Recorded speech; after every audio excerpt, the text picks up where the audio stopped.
They decided to put me in one body, I would not be upset with Joel Kinnaman's. That dude got fucking jacked for this.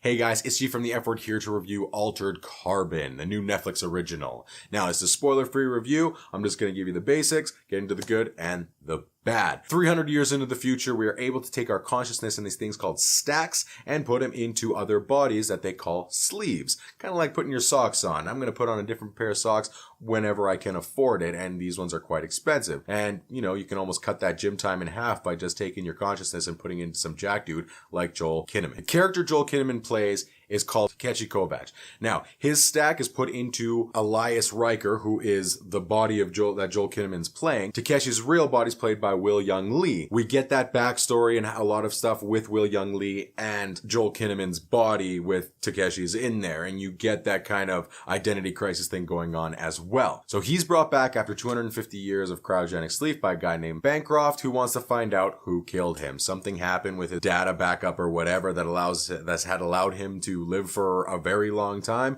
and he doesn't remember the last little bits. He brings him in because he's an envoy. Envoys are pretty much these trained super soldiers that were part of this war to stop the world that it is now. So for Takeshi waking up in this strange body and realizing that, oh yeah, we definitely lost the war and this is what we were fighting against, it's a bit of a culture shock to him. And we have a myriad of other supporting characters that are affected by the way that the future is run by the rich and the powerful. And that's pretty much our show. That is like the basic plot, as basic as I can get it. And really what we have is a story about the concepts of what it is to be human. Do we have the right to continue on? Is our consciousness and soul the same thing? Are they different? Is it our job to live and die as humans? Is it right to be able to put the consciousness of a loved one in the form of these stacks into another body and just have them there? But that's as far as I'm going to go. Let's get right into it, Alright, so like I mentioned, this is a story really about the idea of what it is to be human and the concept of being human and not living forever, having a purpose and then dying and then our legacy living on as opposed to our consciousness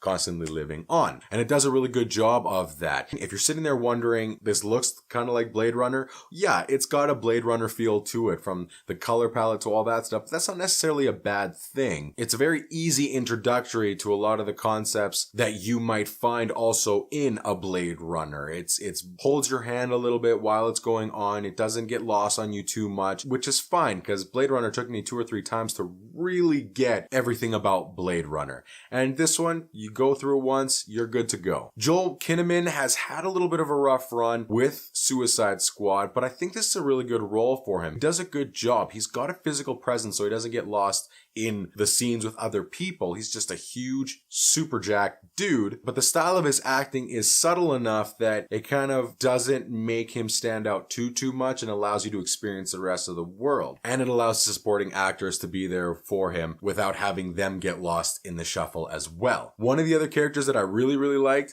was Poe.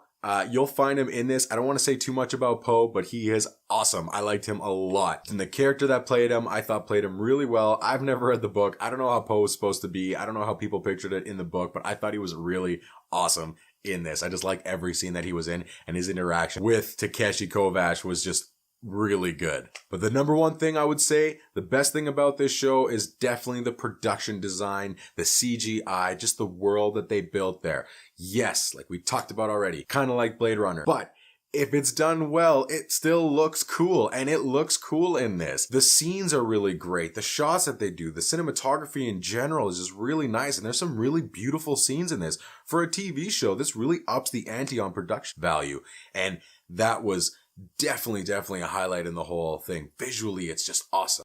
Some of the negatives. I will say that a couple of characters I could put in the overacting pile. Specifically one character, Michelle Ortega, who is an integral part of the story. She is in it a lot, and she does get better throughout the rest of the show. Just in the beginning, when we first were introduced to her, I just felt she was too hardcore, too fast. And it was a little bit annoying in the beginning, but like I said, she kind of cools off towards the end. A couple other supporting characters that were in there, like I said, they kind of helped Joel Kinnaman, but at the same time, they did kind of overact a little bit more. And when Joel Kinnaman's got a more subtle approach to it, it really is noticeable. The other thing is when it detracted from the main story to give us more insight into the concepts that they wanted to present in here, you did kind of get lost. Like you're thinking, okay, when are we going to get back to the main point of finding out who killed this guy? But at the same time, they're still introducing a lot of other stuff, some character backstories specifically to Takeshi and how a lot of things came to be before he hit his cryogenic state, which was really good. But again, it did deviate a little bit from that main part. At one point, I'm like, oh yeah, I forgot. They still have to find out what's going on back there. And I think the number one thing was the writing. The writing wasn't as strong. I could almost say that it was kind of cheesy and almost Stormship Troopers-ish, which it's not the worst thing in the world and it's not horrible. You just have to be able to lean into it. And in the beginning, I had a tough time leaning into it. Eventually that changed, but the reason I'm putting it into the negative is because the writing in general just isn't as strong as I was hoping for. And a lot of the characters and their overacting is attributed to the fact that just the dialogue wasn't as strong.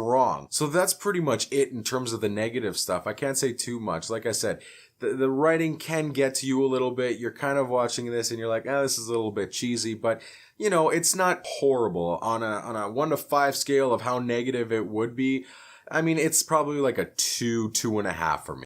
It's a very fun show. It's got a lot of interesting concepts in there. It's got some good characters, some good supporting characters. Some of them, unfortunately, did take away from them from a little bit of that overacting. And when it comes to the writing, I would say the biggest thing is to lean into it. Enjoy the kind of campiness, cheesy one-liners, and you'll enjoy it a lot more than if you're looking at this thing that's just super serious and so into itself that it's just really hardcore. That's kind of my recommendation in terms of when it comes to the writing. But other than that, visually, it's really good. This is a really good role for Joel Kinnaman. I think it's something that he was able to have fun with and really able to bring his physical presence into. Concept, again, is another thing that's a really good standout. The ideas and the things that they introduce and how this world operates and how they're working with the mind and the consciousness is a lot of really cool stuff. And again, that thought of what it is to be human. Should we live forever? Do we have the right to live forever? Or should we just live our natural lives and die naturally? But I would say check it out. It is fun. Once you lean into the campiness,